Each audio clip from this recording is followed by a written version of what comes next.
আসসালামু আলাইকুম। ওয়ালাইকুম সালাম। কেমন আছেন? আলহামদুলিল্লাহ। আচ্ছা ভাই, আপনার বাড়ি কই? বাড়ি এখানে। আচ্ছা, বাড়ি এখানে। আচ্ছা, এই নদীটা কত দূর ছিল? নদী ছিল মেলা দূরে। ও আচ্ছা, কয়েক বছরের মধ্যে কেমন জমি ভাঙছে আপনার ধারণা?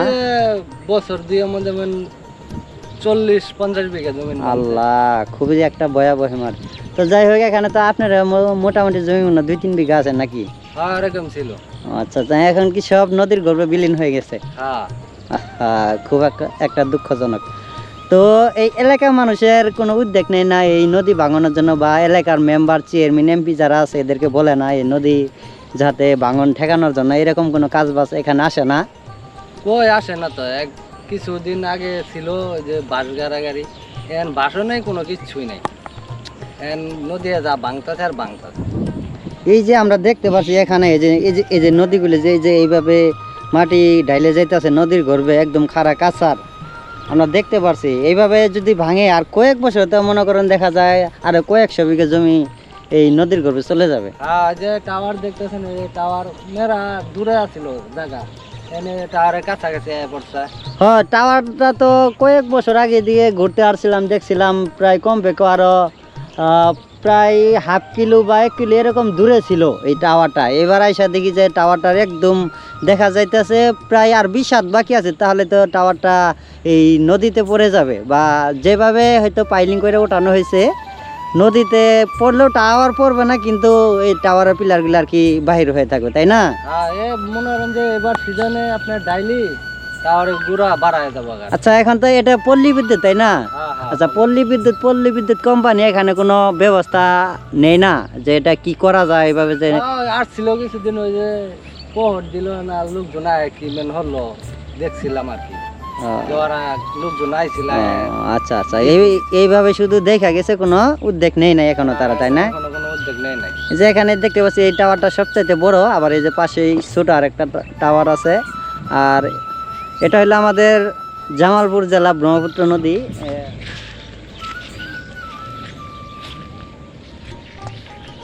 বিশাল বড় একটা চাকা দেখতে পাচ্ছি, নদী ভেঙে নিয়েছে এখানে অসংখ্য, বিশাল বড় চাকাটা একদম এটা চলে যাবে।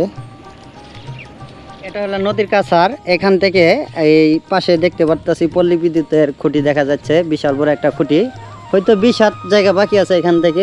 এই যে নদীর কাছারটা, আর এই হলো খুঁটিটা, ঠিক আছে? আর অল্প কিছু দিনের ভিতরে দেখা যায় এই খুঁটিটা নদীর ভিতরে আর কি চলে যাবে, নদী ভেঙে ফেলবে আর কি।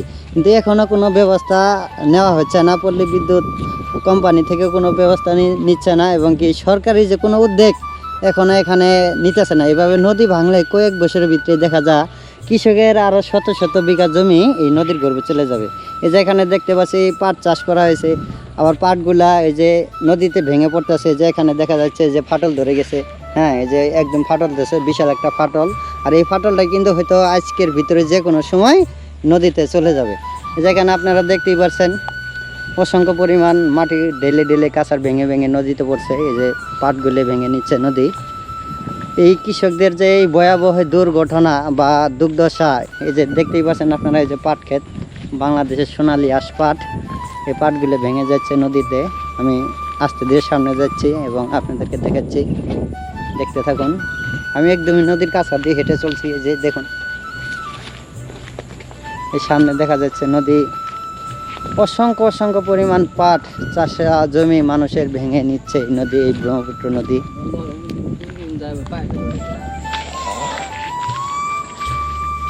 এখানে মানুষ পাটে ক্ষেতের মাঝে দিয়ে চলে যাচ্ছে, পাটগুলো নষ্ট হয়ে গেছে। আর নষ্ট হয়ে গেলেই বা কি দেখা যাচ্ছে, পাটগুলো নদীতে ভেঙে নিচ্ছে, নদীর কাছার দিনে গিয়ে এই পাটে ক্ষেতের মাঝখান দিয়েই চলে যাইতেছে। আবার সামনে দেখতে পাচ্ছি এখানে ভেঙে একদম ভিতরে চলে গেছে, 2টা নৌকা বেঁধে রাখছে।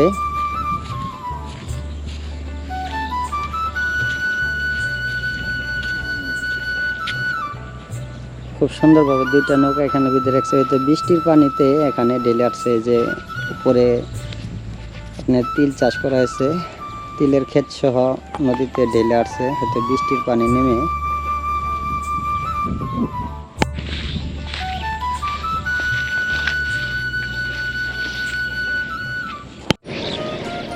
এখানে দেখতে পাচ্ছি নদী পাড়ের যে দুবলা ঘাসের চর, আর এই চরে অনেক অনেক গরু ঘাস খাচ্ছে। আজকের ওয়েদারটা খুবই সুন্দর, না আছে রোদ, না বৃষ্টি, সব মিলে খুব সুন্দর একটা ওয়েদার। আর এই ওয়েদারের ভিতরে ভিডিও করছি, আশা করি ভিডিওটা আপনাদের ভালো লাগবে। তো ধৈর্য সহকারে সম্পূর্ণ ভিডিওটা দেখবেন, নদী পাড়ের প্রাকৃতিক দৃশ্যটাও আপনারা দেখুন।